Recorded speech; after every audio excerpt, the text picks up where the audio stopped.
young America, we need to talk. You may think this is uncool. You may even think it is bogus. But I want to tell you about something that has everyone buzzing. Something that concerns mature boys and girls just like you. Something called grassroots.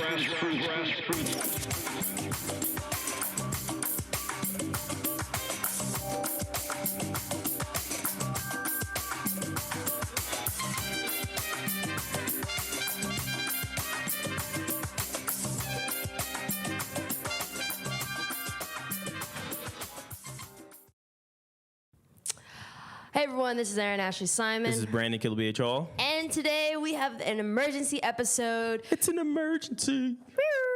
Too much is going on. Way too much is going on. Everyone just settle the fuck down. It's a lot going on right now.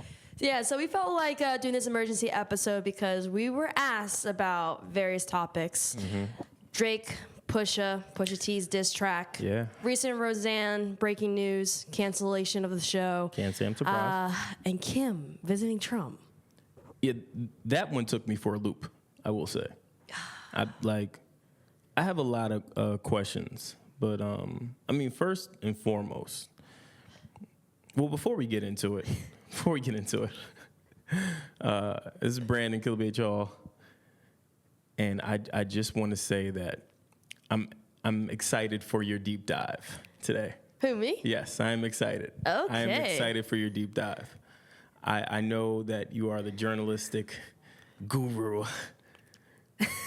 So I'm excited. So let's get into Roseanne first. Okay. They got her the fuck out of here. I mean, it's pure and simple. It was coming. Yeah,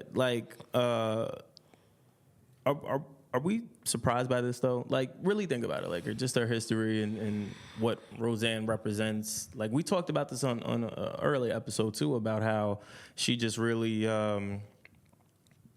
she shows her true colors a lot of times, especially on the show. Like, a lot we were talking about whether these were really her views on the show versus her in person. I mean, I guess that's kind of come to light now. Yeah, I mean, she's previously have made racist comments and tweets before, so this is nothing new. That's why I was like, it's just a matter of time. And for those who don't know, what really struck a chord was when she referred to a former Obama aide, Valerie Jarrett, who is a black woman. She referred to her as an ape. Yeah. Like, really? And then you think that no repercussions is going to happen? And of course, the worst thing that, obviously, it's like one of the executives for ABC she's black. Yeah. So yeah. You thought that you were going to slide that on in. You crazy. And then the fact she tried to blame it on Ambien. What? Well, that was my thing. You can't blame it on Ambien. That's almost as bad as this guy from the Cavs talking about I was pressured. I was pressured into doing these things. Fam, knock it off. You were a closet racist that slipped up on the late night and thought you could tweet something so comfortably, and now here we are. Yo, could you imagine those drug commercials? Side effects include diarrhea, throwing up, and a tad bit of racism.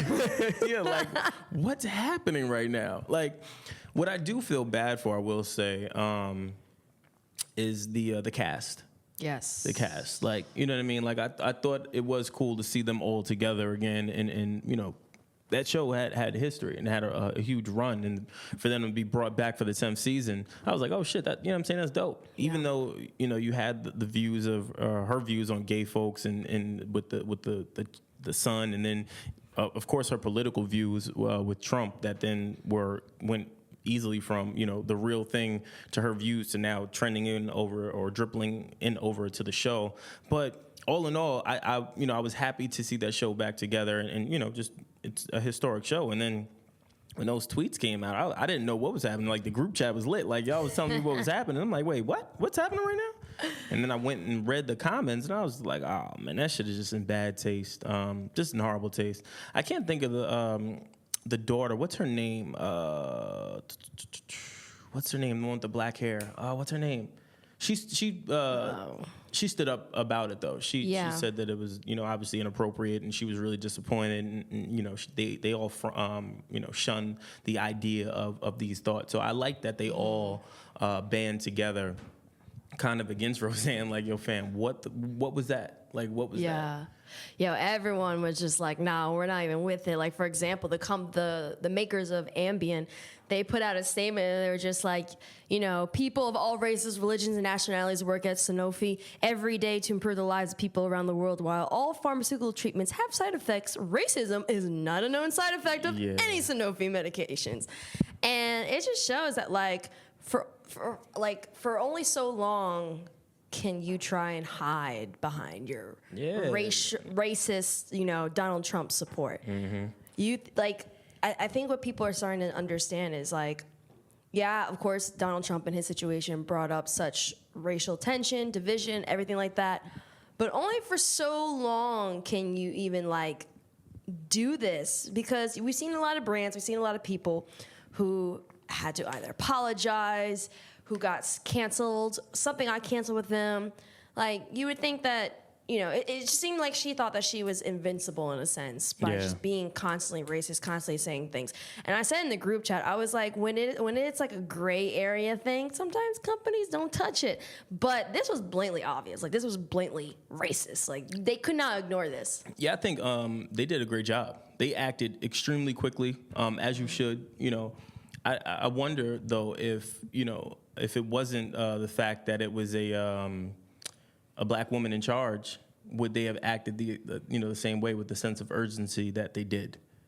I don't know, but my thing too is this. I guess this is the kind of like the main question. It's like they reacted to this, but why did they pull out the Colin Kaepernick themed episode for Blackish? Well, that was my thing too. I think, and I thought a lot about it. I think they just didn't want to at the time be messy or be aligned with something like that. And look what they got aligned with. And that was my thing. It came back to bite them in the ass. You know what I'm saying? The Blackish, for those people that haven't seen that episode, is a very powerful episode about kneeling and stuff like that. That it leaked a while ago. But ABC, they never, went through with the episode. And then, a few months later, you now have Roseanne back on the air. And then now you're doing some other shit. So I think it showed a fairness, and I like that about the network. That I really have the respect for them now. You know what I mean? Like, they could have easily just apologized like most organizations do. They could have easily just, mind you, the ratings for the show were really, really strong ratings, even though I did read some articles saying that the ratings did not do as well as they anticipated it to do. Yeah. So a lot of people were saying, like, all right, well, this was their opportunity to get them off the network regardless. But, I mean, for them to come back for the 10th season and to kind of just put this together, it's pretty strong ratings. Well, also, like, the first episode obviously did really well. I mean, but I always tell people you can't really judge a series based on the first episode because everyone's curious. Roseanne was an old show. Nostalgia's into play. Yeah. So, of course, people are going to go and see what it looks like. But, my question, honestly, is someone needs to tell me because I did not watch that show. Yo, what's the deal with the only sole little black girl? Like, whose child is that? Why is she there? It was never explained.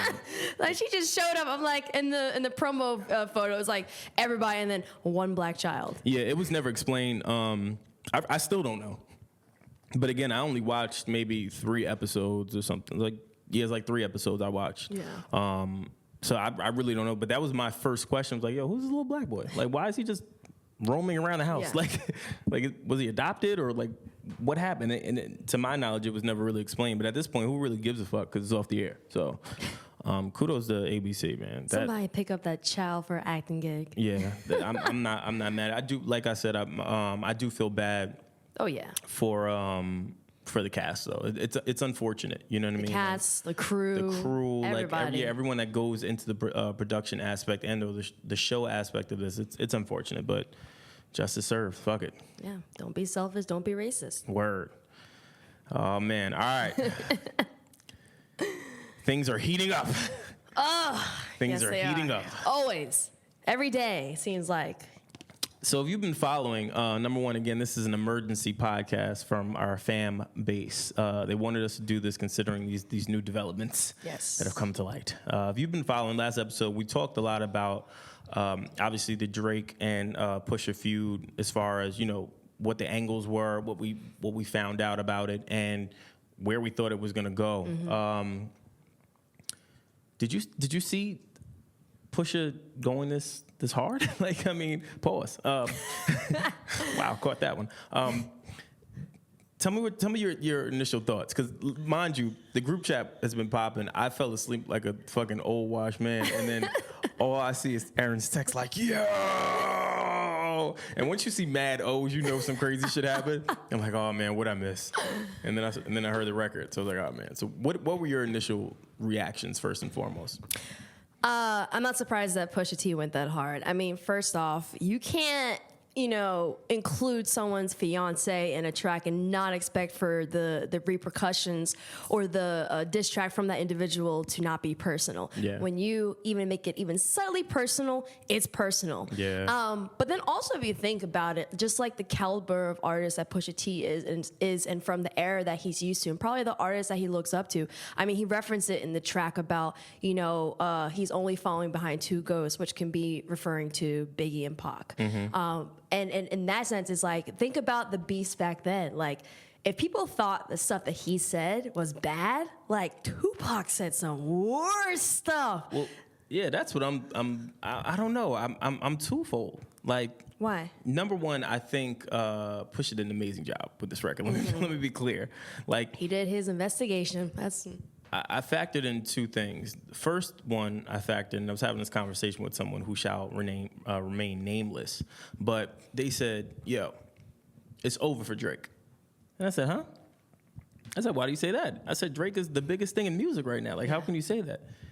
And then he said, there's nothing more negative and people hate right now more than anything than a childless father. And I thought about it. Drake may have a rough ride with this one. Like, when I really thought about it, Push is really attacking his integrity, like, really head on. You know what I'm saying? Like, that is a major thing. Yeah. To not accept your kid. And, like, so. But question, though. How much would that really affect Drake? If you think about it, his fan base, I could probably say it's a high portion of them are white. Yeah.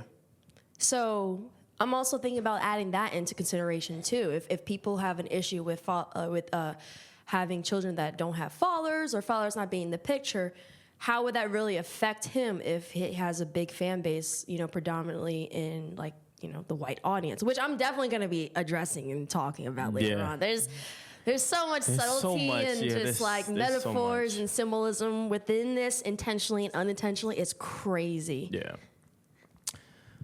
I don't know. I'm still dissecting this record to see how I feel. Like, I was tweeting about this actively just because, we're all hip hop heads. And the tick, tick, tick line for me with going at 40 on Listen, you're supposed to do it. Like, if you really are with the shits and you really you don't care the outcome, and it seems like Pusha does not care about the outcome, considering he went this route. Everybody got to get it. It's beef. You know what I'm saying? Like, you're not taking any prisoners. Everyone dies. Everyone. But that's the thing I always think about with beef, especially with artists. It's everyone now becomes susceptible to the repercussions of what the opposing team can say about you. Like, everyone can be touched. You could be out minding your business. You could have been a distant relative of Drake. Yeah. And they'll find dirt on you, and the internet will provide it.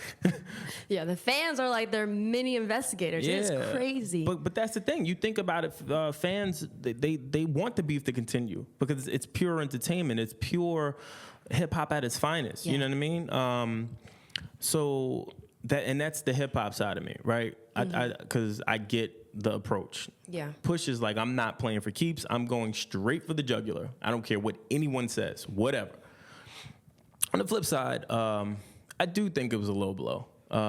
40 don't bother nobody. You know what I'm saying? Like, but I mean, you can also say that, like, what about when Drake was going at Kid Cudi with his depression and mental health? Yeah. Although there was a little bit of an issue with Kid Cudi and Good Music and Kanye, he still is an affiliate of good music. And yeah. now with Kanye and him coming out with a project, like that's something that like isn't going to leave your mind. Yeah, you know, yeah. it's kind of like when like even if you're not, it could be your dog or even someone that you know, if they're affiliated with a group and you guys are tight knit or you guys are kind of like looking out for each other, you're gonna keep that. You're always gonna keep that. The same way that 40 is for Drake. It's like if you're gonna talk about someone else's or someone close to you or someone that's affiliated with you and their health issues or anything like that, like expect for the same thing to come back. Yeah. I think about the same thing with Sophie and the kid Adonis though.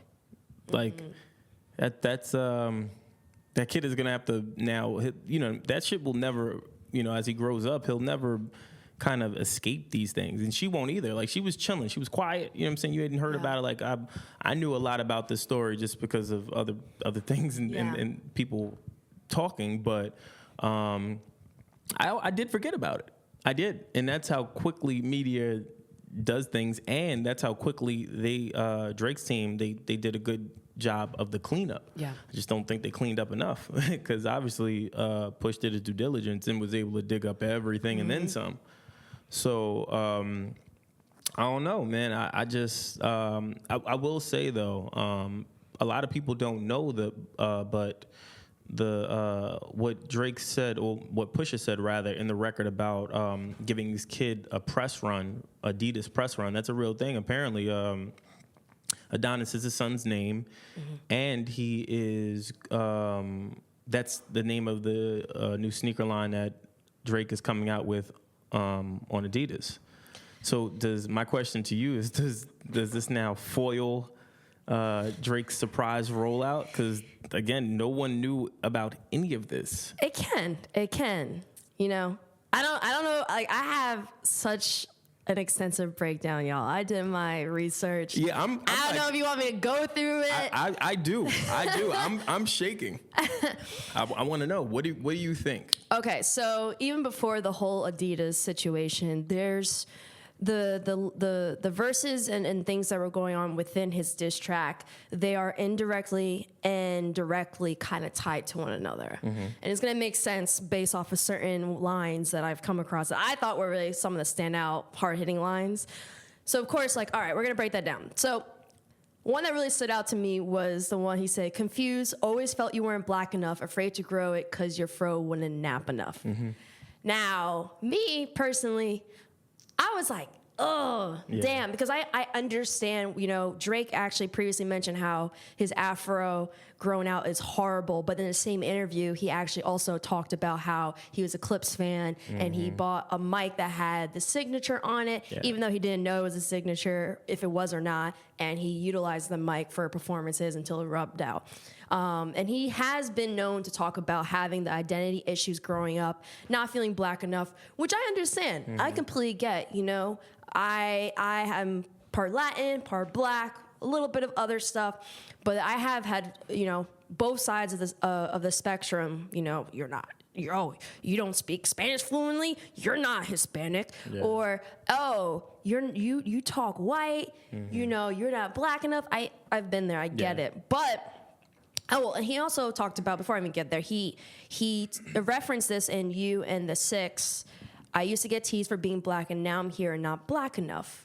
Tie that back to the story of OJ, which is the production. Talks about identity issues, black culture. But interestingly enough, there are certain points that he makes about Drake. You can also tie that back to Kanye. This identity issue, the black culture, looking at yourself as not part of the black culture. You know, he's like, you know, OJ referring to him not being black, he's OJ. Yeah, definitely. Can't we say a similar kind of concept when it comes to Kanye?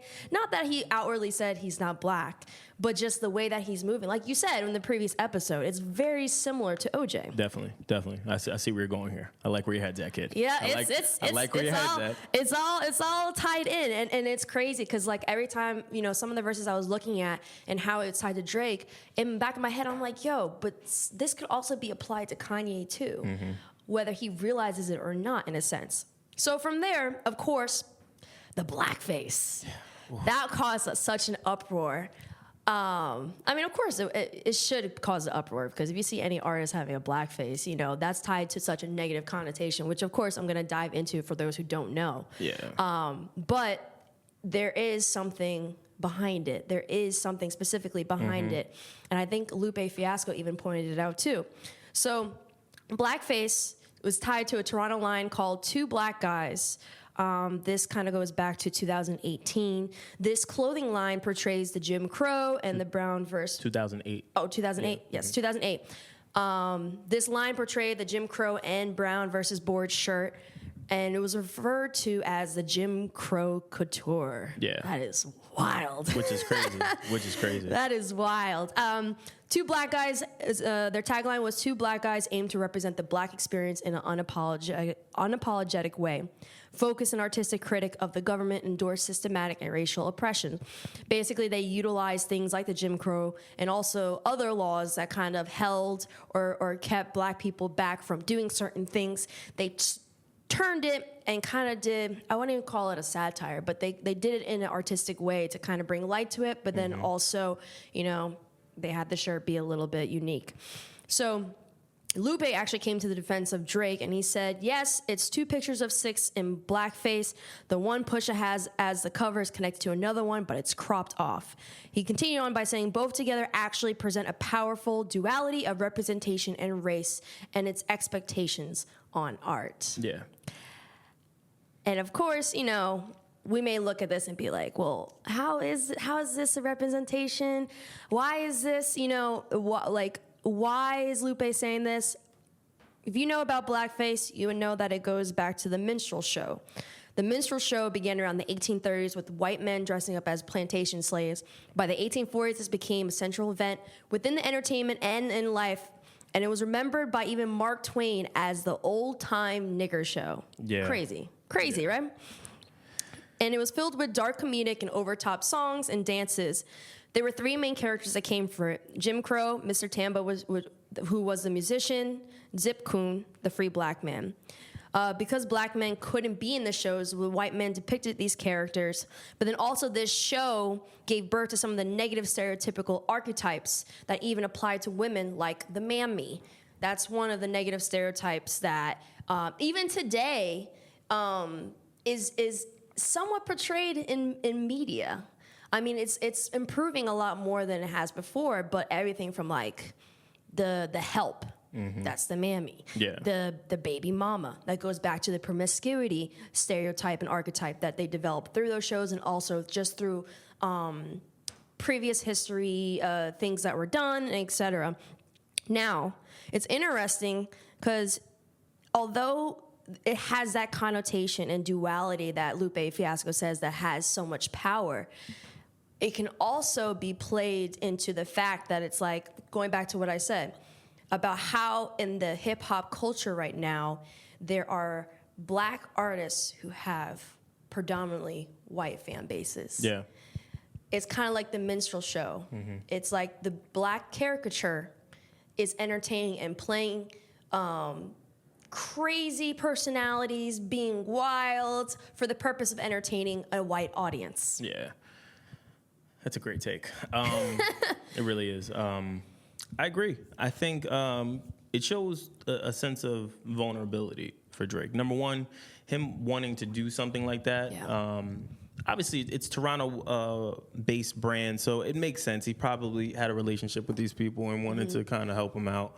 But I think it's very telling that he's dealt with these identity colorism issues for God knows how long, and he got the opportunity to do this back in 2008 and jumped at the opportunity. Never did he think, I'm sure, that it would come back to bite him negatively when it from what it appears, he had positive intentions, be it with the brand and with the designers, and even the guy David Liz, he was defending the art and said he was most proud of this body of work, and that it was actually Drake's idea to do the blackface, which was really, I was taken back by it a little bit. Like who thinks to do that? It's almost similar to the MAGA hat, or it's almost similar to a bunch of other things that are happening out there where you're trying to take something negative and put a positive spin on it, but there's so much toxic association with, you know, like the mega hats and the blackface that it's like you should just kind of stay away from it. The same thing with like actors in Hollywood. Like a lot of prominent actors like Dave Chappelle never wanted to get dressed up as a woman because now you feel like it's like blackface. It's like you're selling your soul. So it's interesting. It's really, really interesting. And even more, I saw this tweet. It was by David Dennis Jr., how he was saying that you can even tie Drake wanting to do that blackface to the artist Fonte. So he was saying how, I mean, obviously David, the way that he explained it is a little bit different than mine because he's a little bit upset with Drake in the sense that he feels like Drake is continuously biting from Fonte or has previously continued to bite from Fonte. So him, let me kind of go back. I have so much information. It's so much to dissect. So, of course, you have the North Carolina group Little Brother consisting of Fonte, Big Pooh, and Ninth Wonder. Their second album was the Minstrel Show Project in 2005. It played off of the stereotypical advertisement and displays of African Americans. It was kind of like a satire based off of the basics and the historical context of minstrel. Yeah. And essentially, I think he was saying was like, you know, Drake liked Fonte, and I think he outwardly, or maybe in some shape or form, has expressed his following and liking to Fonte as an artist and even the group. And he was saying that he felt that minstrel blackface was biting off of Fonte, in the sense that he was saying that Drake has a tendency to not just love artists, but in a sense, it's like he wants to become the artist that he loves or utilize certain things from those artists into his own art. Well, this is my thing. I think that music is subjective and expressionary.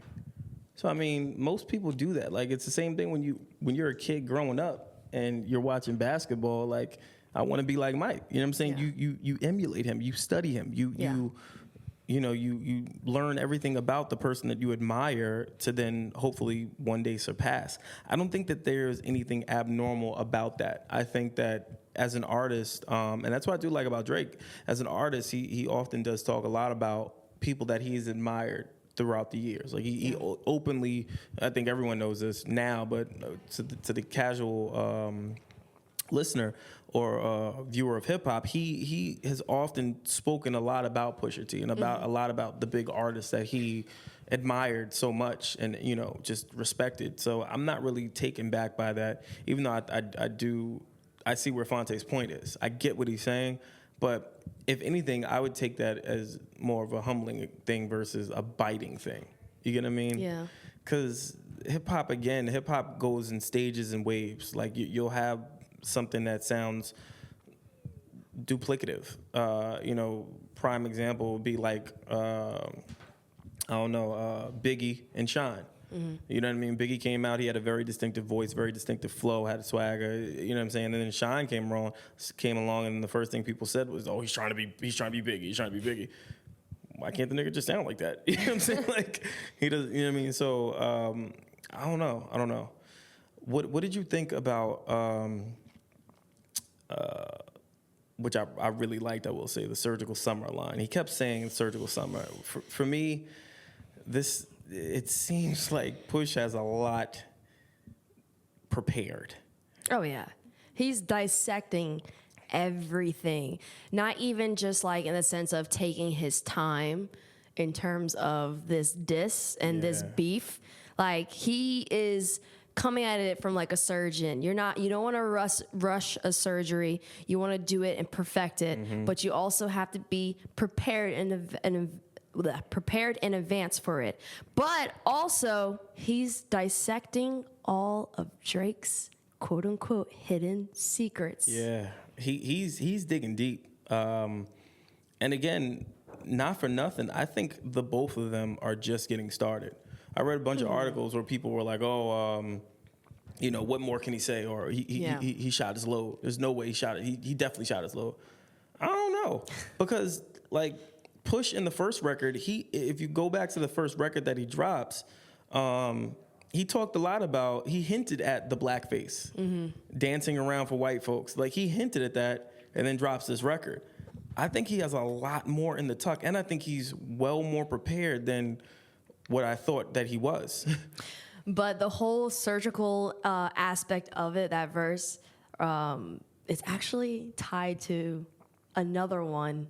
And it's very interesting how it's tied to, and how and it even goes back to like Greek mythology. I know, sounds crazy, wild, oh man, but there's a reason behind it. It goes back to Greek mythology, and also the meaning behind both the number 6 and the number 7. Okay, I'm following. All right. Now, so before you get into that, I will say that Pusha, at the listening session that I was at, I neglected to mention this before. He spoke a lot about the number 7. He said we're moving in 7s now, and he said something like this is a mythical number. Some shit that he said. There's a mythical, and even number in terms of like. So what I saw was in terms of the number 7, is you can actually look at it as if. Like you yourself are a representation of the number 7. It's like if you constantly see a certain number, I've been always told if you constantly see a number, whether it's 3, 4, whatever, that you should always look up the meaning because there's something behind it. I know for some people that may sound crazy, but you never know. And so the number 7 is, and even the whole like surgical revealing of truth concept goes back to when he was talking about Adonis. When he was talking about Adonis is your son and deserves more than Adidas press run. For those who don't know the whole Greek mythology behind this, basically Adonis was conceived through incestuous relationships between, don't kill me for the names, there's some crazy names, but I think it's like Meyer and King Cinyras. I'm just going to say Sin. Or no, that's not really good. Sinras. Clean it up. Cinyras. Whatever. We're just going to call him Sin. And basically, the king couldn't accept Adonis as his child. And later on in life, the goddess Aphrodite and Persephone, the goddess of fertility and death, they both loved Adonis. Adonis eventually died. Damn. But Zeus resurrected him, and he eventually lived 6 months in the upper world with Aphrodite and 6 months in the lower world with Persephone. This is kind of like going back to the number 7. Living within the world of the living and living within the world of the dead. Yeah. Life, death, tied to number 7. Also, you can look at it even as, something along the lines of like, custody, like a custody battle or child custody, spending some time with one family member or even dad or mom, spending another time with the other. But it gets better. Oh, man. So the whole story is basically is a story of a divinity who falls in love with a mortal, and the mortal ends up suffering, aka the child ends up suffering. But even if you continue the story and you go to the king who conceived Adonis, his story is even tied back to what happened with Adonis, and even tying back to just the whole concept with Drake and Pusha. So the king, I'm just going to call him the king, he promised Agamemnon. Agamemnon, if you guys know about the Battle of Troy and everything, he's the king of Argos. He promised to provide him with ships and just additional things, but he did not keep his word. He's kind of considered a snake. Ooh. Subsequently, he was punished by Apollo, who beat him in a musical contest, like Apollo did with his brother, I think it's his brother, Marsyas, to see who is a better musician and who is better with the lyre, which is an instrument. I ain't gonna lie, your body in this right now. This is kind of like Pusha T versus Drake in the sense of, and you can even look at it in, many ways as possible. Obviously, Adonis is kind of like the representation of his child, while Drake is the representation of the king, and how Apollo, who is the best musician, comes in and wants to annihilate the king for many reasons, obviously because of his treachery. But he wants to beat him in a music contest because he's also beaten other people in a music contest. Yeah. Apollo eventually kills the king, though. So is that symbolic in the terms of Pusha coming in saying he is Apollo and he wants to come and annihilate Drake, aka, metaphorically kill him? But even more interesting, Apollo is the god of music, god of truth, prophecy, and light. And that goes back to Pusha T's previous references of God in New God Flow and My God. And within those, if you know about those songs, he utilizes himself in situations as God references. Kanye has done the same. You go back to the number 7. This is where it gets a little crazy. Actually, no, not even going back to the number 7. We're going to first go into the fact that the number 6. So the number 6 itself, from a biblical standpoint, is a not so good number. It's an evil number in a sense. But it also, on just a regular meaning aspect, it's harmonious. It revolves around true revelation, opening doors to new paths. 6 is also the glue that keeps a family or community together, but also someone who is seeing 6 or considered a 6 person can become involved in lives of those dear to them, or in this case, or not. 6 can also be jealous, smug, and arrogant, especially toward other authority figures or institutions. Catching it? I'm rolling right now. So, number 7, though. 7 is completeness and perfection. It derives much from the meaning, and is even tied directly to God's creation of all things. The word created is used 7 times, describing God's creative work. As a whole, the Bible is divided into 7 major divisions. Jesus performed 7 miracles. It's a very godly number. I think it's also interesting now, too. They're both playing with spirits. Like, name of Drake's record is called Duppy. I found out that is a term for dead man or ghost. And now with this new information that you've brought to the table here, it seems like they're both really, like, they've done their due diligence. Like, they are really digging deep and symbolically trying to kill each other. They are, and it's crazy. Whether for certain aspects, it's like I said, it's indirectly or directly.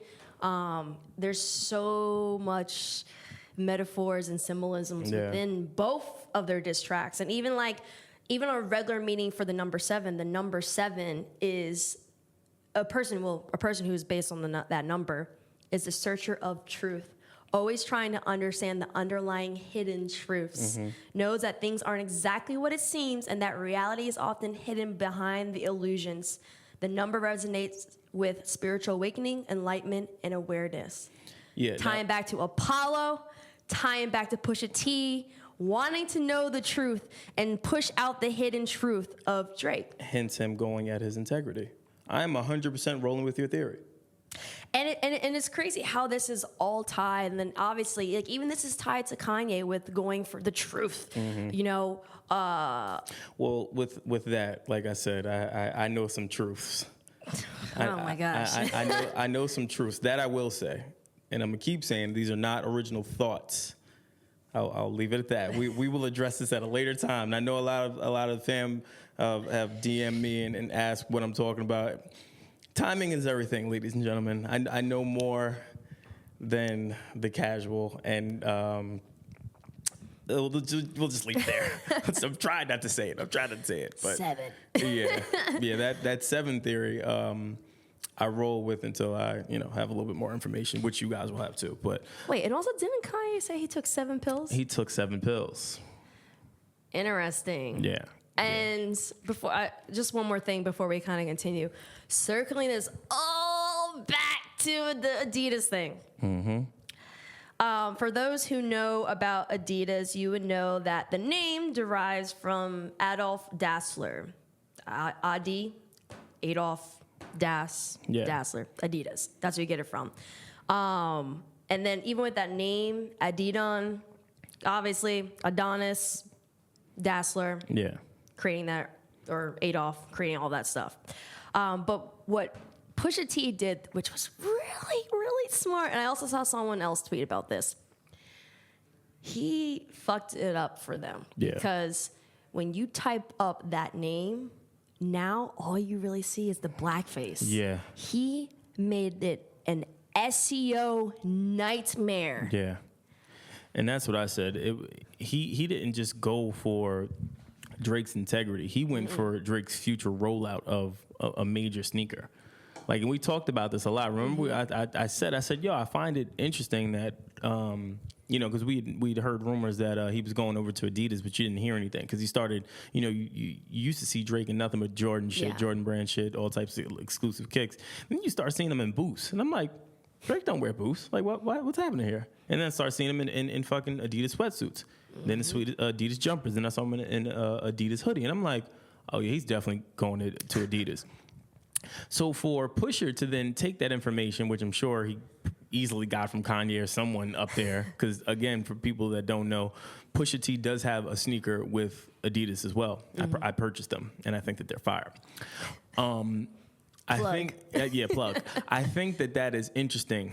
Yeah. Very, very interesting that he is he's foiling a plan right now. Mm-hmm. I like it. I like where his head's at. Because I remember early on, I said, yo, I've never seen, Pusha T is lyrical. Like, I didn't, that's never a question for me.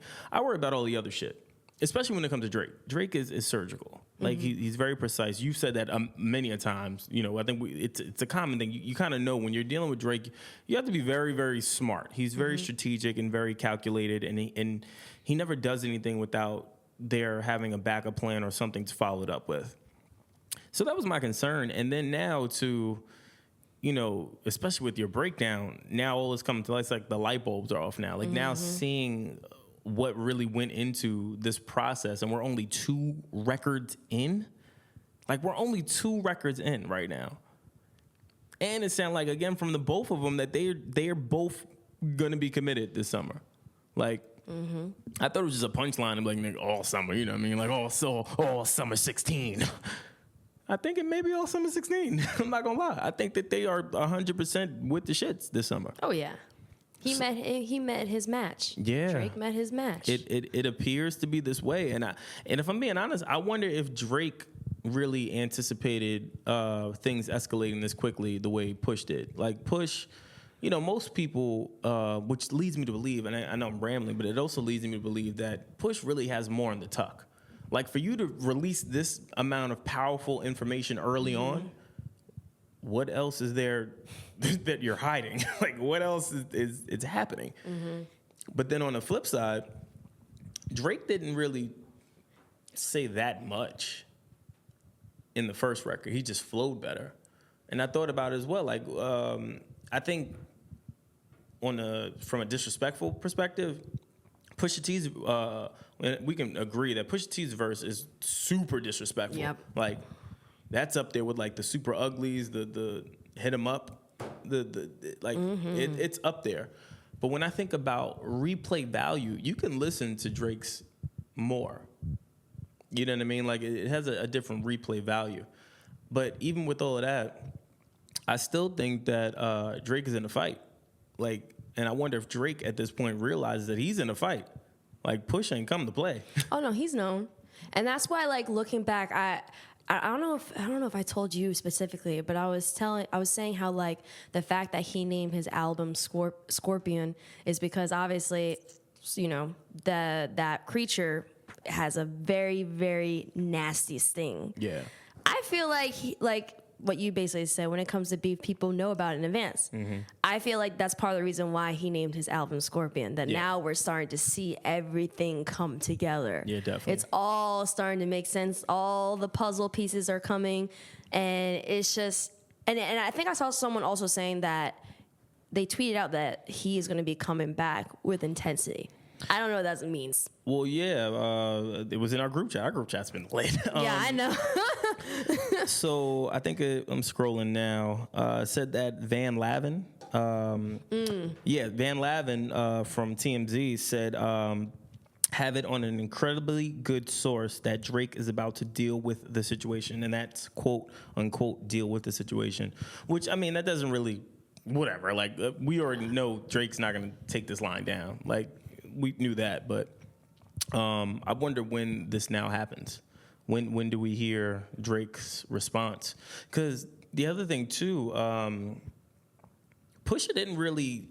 He skipped all of the semantics, and by semantics, I mean he didn't really address shit from that record, from the Drake record. He just went straight for the shits. Like, and fuck all of that. Let's talk about you and your life and how you're living life these days. You're not claiming kids. You're a deadbeat dad. You're washed. Like, I don't know. I'm excited. Yo, Drake came and said, "Yo, you're a washed rapper," and then Pusha was like, "Yo, fuck your mama, fuck your family, Yo, word. You all can die." Like that's basically where he came. Yeah, like he like nigga, I didn't seen your kid before you seen the kid. Like he's going. Man, I don't know. I just don't know. I did not think things would escalate this quickly. But you know what? This was needed. Like, I think so too. Rap beefs or hip hop beefs, they've been so social media based. It's like now we are really seeing it within the lyrics. We're really seeing the intensity within the music. Yeah. But knowing Drake, I'm sure this is going to transpire into some other form of medium. Yeah. Or Pusha T may do the same. We don't know. Well, at this point, now seeing how Pusha is so calculated, I got him winning this battle right now. Present day, he's winning. Like, is the W record a better record than the Adonis record? Yes. Does it impact more? Does the Adonis record impact Drake more than the W did to Push? Yeah. Like he has a good tactic right now. He's not going the money route. He can't win that.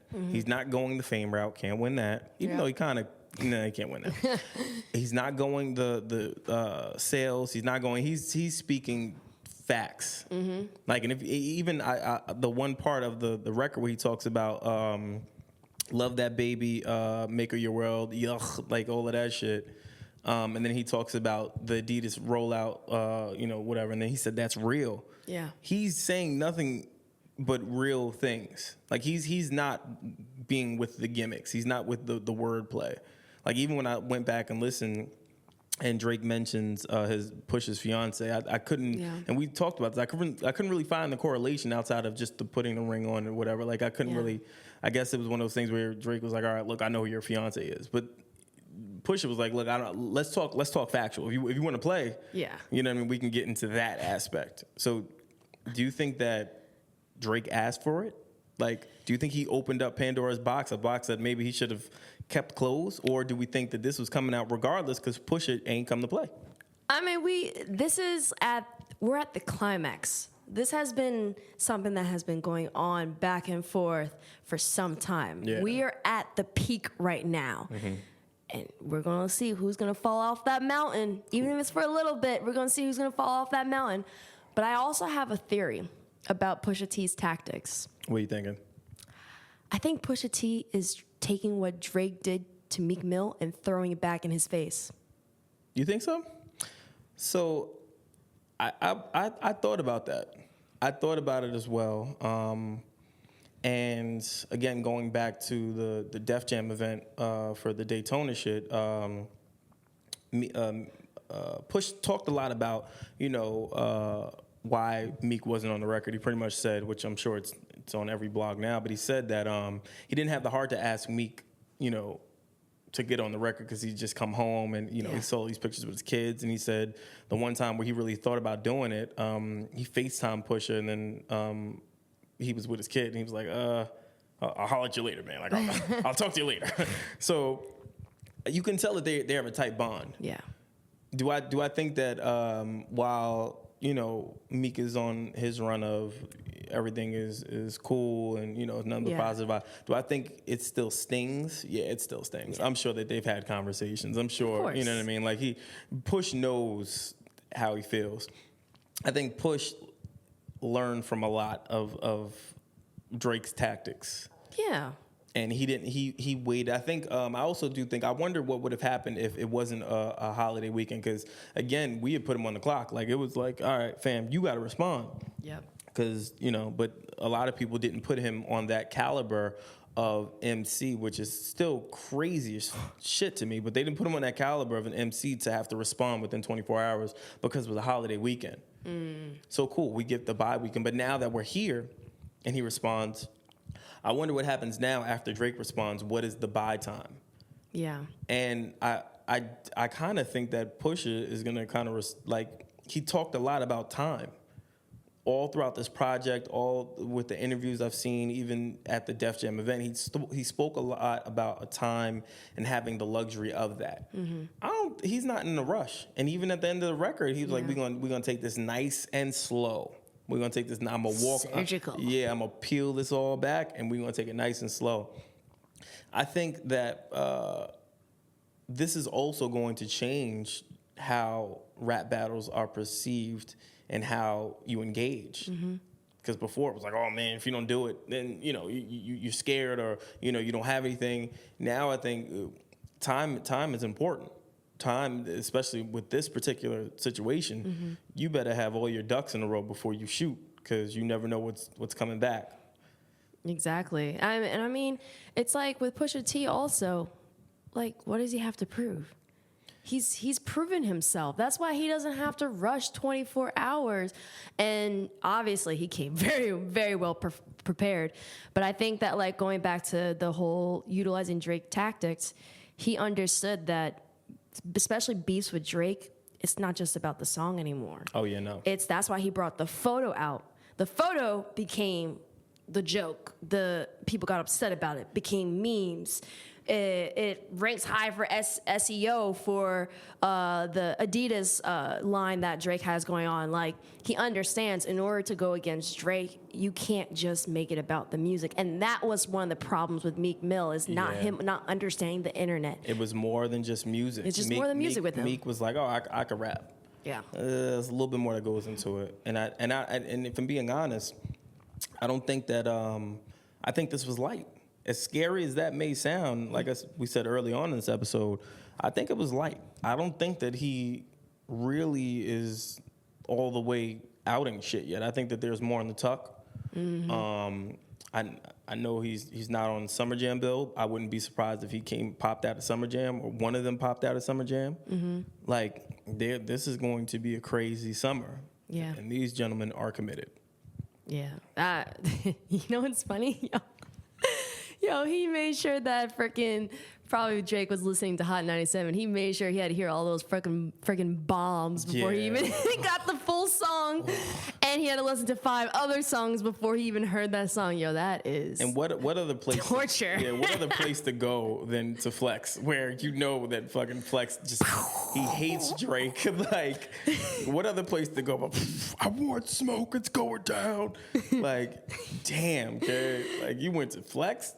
Yeah, but that shit was funny because it was like confused about mad fireworks. Talking about your fro going not even allowing you to put the verses together. Yeah, I ain't gonna lie. Flex got to shit with the bombs. Flex got to chill with the bombs, man. Times like this, just let the record at least go one time, then drop the bombs after. But I guess that's why he's Flex. And we're podcasting, so I get it. Yeah, I just think that's funny how, like, during the initial listen, you heard all these bombs, and then towards the end, he's like, all right, I'm going to play it in its entirety. Yeah. And there's no bombs, and it just plays in its entirety. He's so good for that, man. So I guess I want to ask this question. What does Pusha have to do to win this battle? Does he stick with the integrity route, or do you see him going another route? Well, integrity is out the door. When you add a family member, more specifically when you talk about someone's fiance, someone's mother, their wife, their husband, or their children, integrity goes out the door. Like, especially when it's in a context that it really doesn't have to be added into. Like, that shit goes out the door. Yeah. So at this point, integrity, I mean, of course there is still a little bit of integrity. I know people may think it's crazy, but there is a little bit of integrity in the sense that, like, no one's getting shot for this. Oh, it's just all music. But that's out the door. Yeah. So anything is possible. So here's the other debate I had with person that shall remain nameless. I said, all right, going the integrity route right now pushes up. Mm-hmm.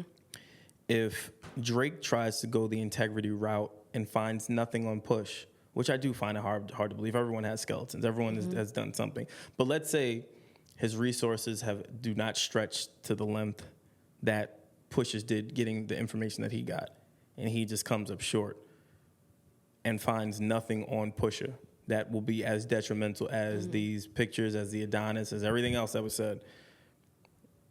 What happens here? Like, do we get another back-to-back record? Do we get, like, what can happen? Because, again, there was a lot that was said. He talked about his pop's suit. He talked about his father leaving his mom. Mm-hmm. Like, this was personal. This was personal. So it was, oh, my God. He went for everyone in his close circle, almost. Yeah, he wasn't fucking around. He was not messing around. But I do have a question. I'm trying to find, so there's a tweet by Carly Hustle that made me really think. I was like, wow, this is really, really interesting. I know it's something that, like, you may hear and you may be like, well, you know, you should think about it. But when it comes into the heat of the moment, when it comes to beefs, like, sometimes there's things that takes you a while to process. I can't find it, but I think, you know, if she's listening, she can correct me. But I think she mentioned why is it with the rap beefs that women are always, you know, receiving kind of like the blow when it comes between like a man versus man rap beef. Mm-hmm. I mean, even before there had been rap beefs where like women were mentioned as a diss. Same thing with this. Women are mentioned as disses. Why, like? Well, that's because women are queens. What better way to get at someone than to talk about the one closest to them? But then some of them are gonna, not all, but then what if they receive the backlash for it, but not even are involved with it? Because you know how Twitter is. You know how people are crazy. But that's what I say. That's what comes with dating an artist, and that's what happens when you're in the music business, and that's what happens when you're an artist beefing. Their casualties will be lost. A lot of when this war is over, you will hear a lot of medic, get the stretcher, help, we need bandages. Like, lives are going to be lost, and that's metaphorically, not physically. Like, lives will be lost, casualties will be had. That's what happens. So I mean, you get what you sign up for. You like the glitz and glam. You like the poppin' artists. You like the fancy vacations. All right. When that smoke comes, just be prepared for what happens, because they're gonna dig up shit on you too. It bees like that. I told you guys that's episodes before. That's why I was like, I don't date rappers. I am not trying to be in no song. Yo, man. Thank you, sir. I'm good. You will become material very quickly. What better way to get at somebody than the person that they love? And that's just what it is. Listen, don't be adding me in no song, because I'm telling you right now, Mama Simon will come at your door, cut your balls off. I wanted to talk about something, too. Did you see those tweets from SZA? With the vocal cords? Yeah. What was that about? I think I saw I think it was on TDE's Twitter or one of them. She had a vocal cord strain, and they had to take her off of the tour because, like, if she continues, it basically will fuck shit up. Well, yeah, per her tweet, she said that it's fucked up. She said, my voice is permanently injured. Great. Tonight was the test. That settles that, and gives a thumbs up. Then says, I just want to be left alone. My priorities are fucked up. They've been fucked up. I need space. Goodbye. And this was a tweet and delete. Oh, yeah. But I'm the Snap God, so I caught that. So this was the news. I guess this was like the press release out for Top Dog. It says, I got some bad news. I have to take SZA off for a few days on the tour. Her vocal cords are swollen, and she has to rest her voice to prevent any permanent damage. We've been monitoring. God, I can't talk tonight. Emergency episode. Emergency episode, yo. We tired. You know how, that's another thing, too. Pusha T and Drake, y'all don't care about us having work in the mornings. I tell you, y'all are killing us. Shit is crazy. Can y'all drop it at 8 a.m. or something during my lunchtime? My gosh. Anyway, but they said that they were going to monitor her closely, and this is the reason she missed Arizona and New Mexico dates. She'll see the doctor again in a few days, and they'll update us on her status.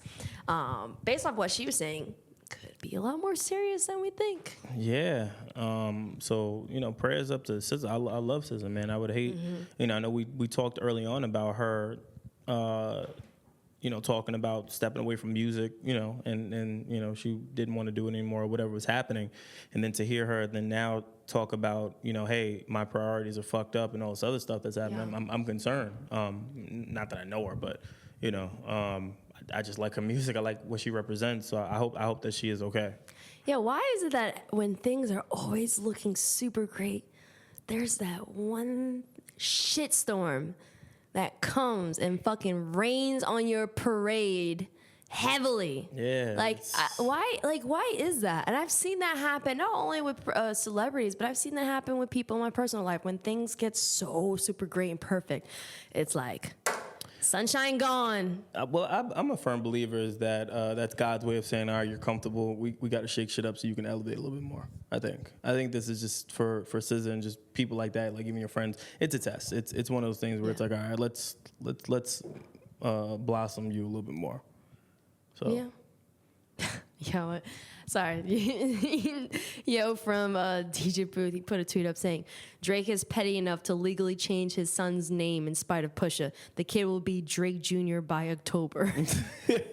Yo.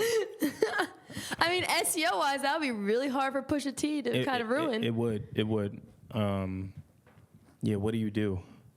What do you do with that? You're going to spend a lot of money to get rid of all that Drake news under his name. Man, that's a lot. It's hard to do. I don't know.